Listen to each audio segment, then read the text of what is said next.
දකුණු කොරියාවේ විශාලතම මංගල්‍යයක් වන චුසොක් දිනය අදට යෙදී තිබෙනවා. මේ දිනයේදී මුදුන් විත්තන් උදෙසා පවත්වන පූජා මේසය සඳහා මුළු පවුලම එකට එක්ව ආහාර පිළියෙල කිරීම කොරියානු සංස්කෘතියේ සුන්දර චාරිත්‍රයක්.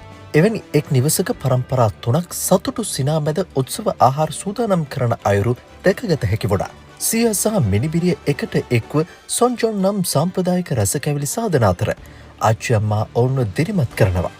පුදුමයකට මෙන් බොළුතැන්ගේ ප්‍රධාන සූපවේදීන් බවට පත්ව සිටියේ පවුලේ පුතුන්. ඔවුන් ඉතා දක්ෂ ලෙස ජොන් සහ සන්ජොක් පිළියෙල කරමින් සිටිනවා. අපේ පවුලේ උත්සව දවස්වලට ජොන් හදන එක පිරිමින්ගේ වගකීමක් යනුවෙන් එක් අයෙක් සිනාසෙමින් පැවසුවා. මෙම සාමූහිකත්වය නිසා උත්සව සූදානම තවදුරටත් බරක් ලෙස නොදැනෙන බව පවුලේ ලේලියක් සතුටින් පැවසුවා.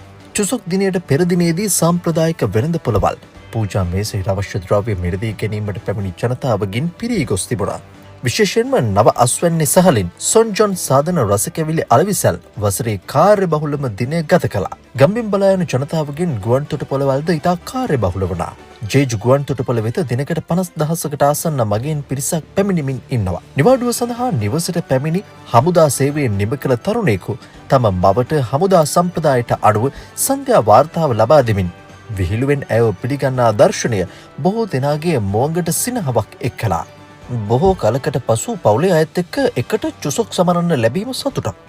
රසවත් කෑම ගොඩක් කාලා ආයෙත් මගේ එදිනදා වැඩ පටන් ගන්නවා යනුවෙන් ඔහු පැවසුවා.